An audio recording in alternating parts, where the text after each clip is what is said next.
Assalamualaikum warahmatullahi wabarakatuh. Kita lanjutkan bab berikutnya, yaitu tentang hadis-hadis dan dampak hilangnya ilmu. Hilangnya ilmu. Seperti biasanya kita Fatihah dulu kepada musannif. Bismillahirrahmanirrahim. Kiai Haji Hasyim Asy'ari. Al-Fatihah. A'udzu billahi minasyaitonir rajim. Bismillahirrahmanirrahim. Alhamdulillahirabbil alamin, arrahmanir rahim, maliki yaumiddin. Iyyaka na'budu wa iyyaka nasta'in. Ihdinas siratal mustaqim. Siratal ladzina an'amta 'alaihim ghairil maghdubi 'alaihim waladdallin. Rabbighfirli wa liwalidayya wa lil mu'minin amin. Baik, kita mulai saja. Bismillahirrahmanirrahim. Faslun utawi iki iku bab fi dzikril ahaditsi ing dalam hadis-hadis wal atharil waridati dan dampak yang masuk fi raf'il ilmi ing dalam hilangnya, ing dalam diangkatnya ilmu, wa nuzulil jahli dan turunnya kebodohan, wa indzarin Nabi sallallahu alaihi wasallam dan peringatan Nabi sallallahu alaihi wasallam, bi annal akhirah kelawan sak temene perkara kang akhir iku syarrun jelek.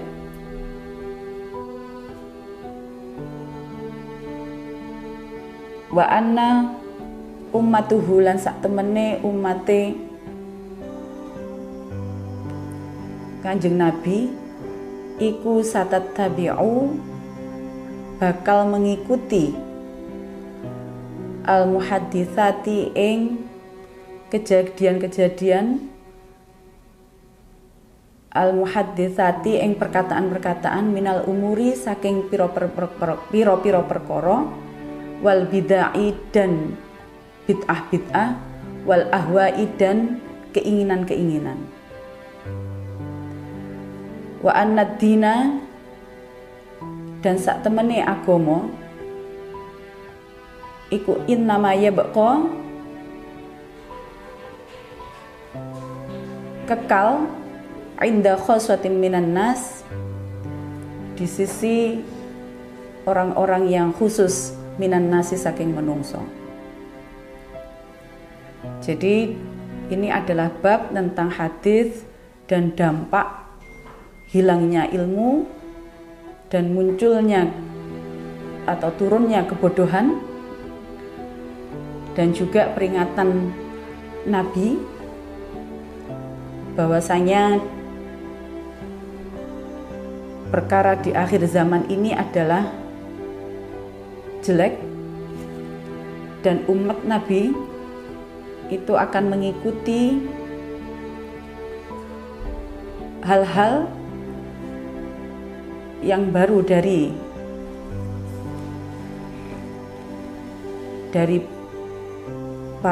perkara-perkara bid'ah-bid'ah dan juga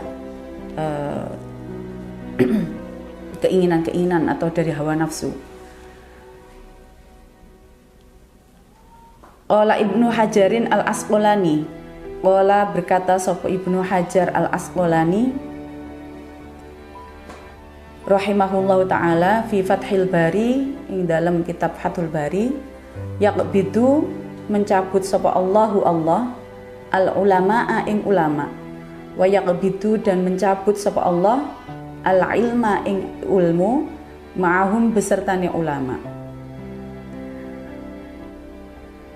Fatan sya'u kemudian muncul apa ahdatsun kejadian-kejadian yanzu kang melompati sapa ba'duhum sebagian mereka ala ba'din ing atase sebagian yang lain nazwa kaya oleh nglumpati sapa al-airu kafilah alal airi ing atase kafilah yang lain. Wa yakunu dan ada apa asyaikhu syekh fihim ing dalem kejadian-kejadian iku mustad'aifan lemah.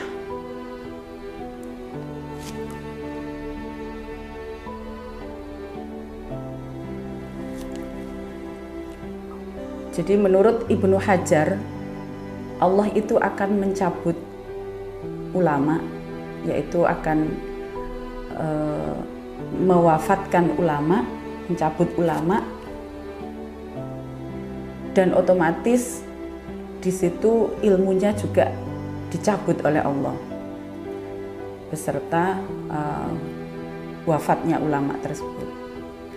Sehingga memang ketika ada ulama wafat, ini adalah hal yang paling menyedihkan, khususnya bagi seluruh umat Islam, ya.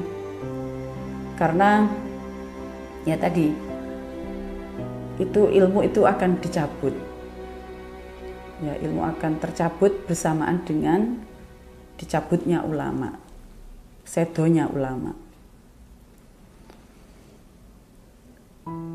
Dan kemudian apa yang terjadi setelah ulama itu dicabut oleh Allah satu persatu, maka kemudian akan ada perselisihan, ya, akan ada persaingan dari sebagian kelompok dengan sebagian yang kelompok, pertikaian antara kelompok yang satu dengan kelompok yang lainnya, dan di mana di situ para sesepuh, asyikhu, para sesepuh di situ tidak bisa berbuat apa-apa dalam kondisi yang lemah, tidak bisa meleraikan ataupun tidak bisa mencarikan solusi terhadap hal tersebut. Nah, ini sebenarnya sudah kita hadapi beberapa tahun yang lalu juga, ini sudah terjadi. Jadi di mana para ulama-ulama yang terdahulu itu sudah tidak ada, ya, kemudian banyak sekali hal-hal yang terjadi, perselisihan yang terjadi, dan di mana tidak ada penyelesaian dari perselisihan itu.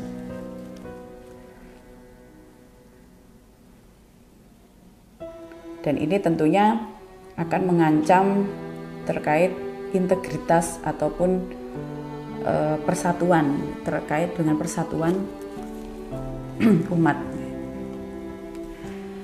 Kita lanjutkan, warwa dan meriwayatkan sapa Abu Umamah radhiyallahu anhu, lama kana tatkalane ono apa hujjatul wada'i, pada saat haji wada, iku qoma berdiri sapa Rasulullah sallallahu alaihi wasallam ala jamalin adama ing atase atau di atas unta berwarna coklat.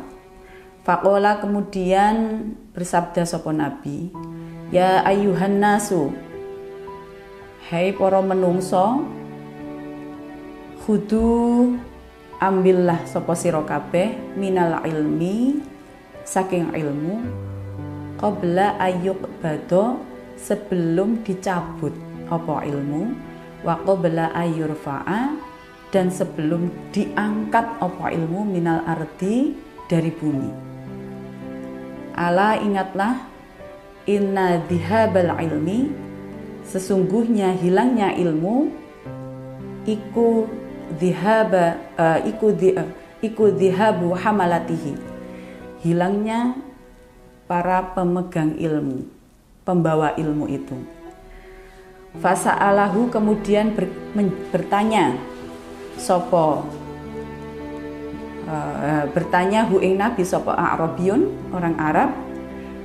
Faqala, kemudian berkata sopo Arab, Ya Rasulullah, wahai Rasulullah, kaifa yurfa'u, bagaimana diangkat apa ilmu minna saking kita, wa baina adharina lan iku diantara depan ngarep kita al musahifu utawi mushaf wa qad ta'allamana dan teman-teman sinau sapa kita maing perkara ing sesuatu fiha ing dalam mushaf, wa 'allamana dan mengajarkan sapa kita ha ing mushaf abna'aha ing anak-anak kita, wanisa anak dan para istri, para perempuan, para istri kita, wa khuddamana dan para khodim. Farafa'a kemudian mengangkat sapa nabi ilaihi maring Arab roksahu ing kepalanya nabi, wa huwa lan hawele utawi nabi iku mughdibun dadi marah. Faqala kemudian berkata sapa nabi, wa hadhil yahudu lan utawi ikilah Yahudi wan nasara lan Nasrani iku baina adharihim di antara depannya mereka al musahifu utawi beberapa mushaf,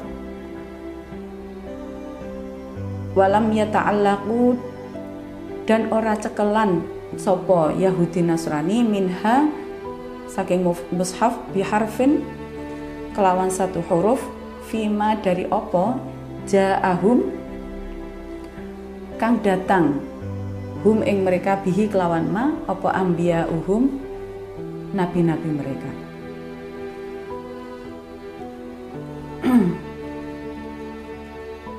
Jadi pada kesempatan ini, pada hadis ini menjelaskan, jadi Nabi mengingatkan kepada kita semua bahwasanya kita harus mencari ilmu, segera mencari ilmu, mengambil ilmu. Istilahnya kita harus segera mengambil ilmu sebelum ilmu itu dicabut. Berarti apa? Kita sekarang harus mencari orang-orang alim untuk belajar, untuk kita belajar sebelum ilmu itu dicabut dan juga sebelum ilmu itu diangkat dari muka bumi. Okay.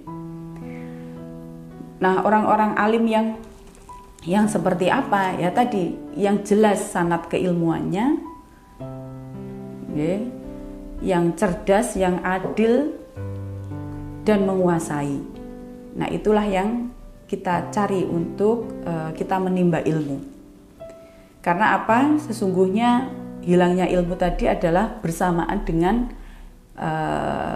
melalui hilangnya pembawa ilmu itu. Jadi kalau ulamanya meninggal maka ilmu itu juga hilang. Nah, di sini ada pertanyaan orang Arab yang sangat bagus ya. Tapi Nabi marah mendengar pertanyaan itu. Jadi orang Arab itu mengatakan, loh kok bisa ilmu itu diangkat dari kita? Kan di depan kita sudah ada mushaf, sudah ada Al-Quran. Berarti kan sudah ada pegangan.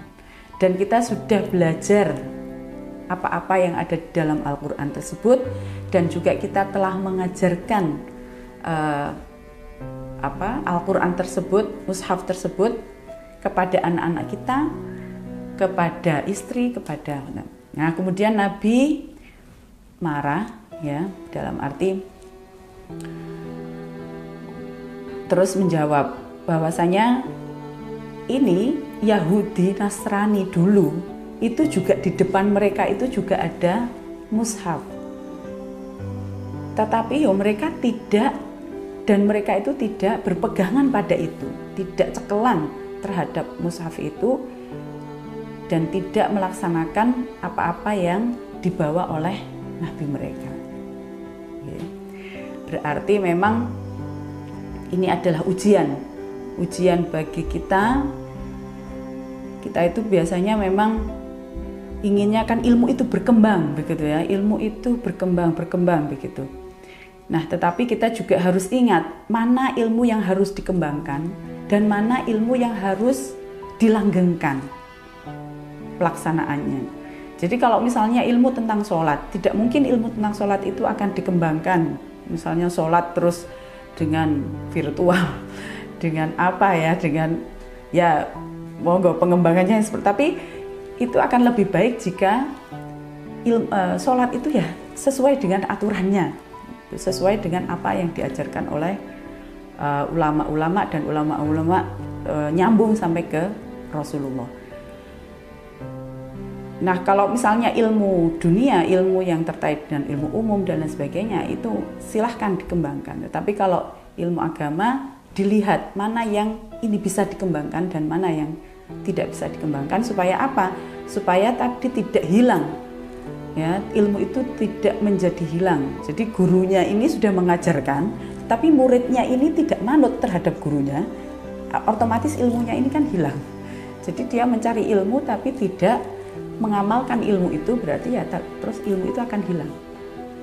Begitu. Ya, saya kira itu saja pada pertemuan kali ini. Terima kasih. Wallahu a'lam bishawab. Assalamualaikum warahmatullahi wabarakatuh.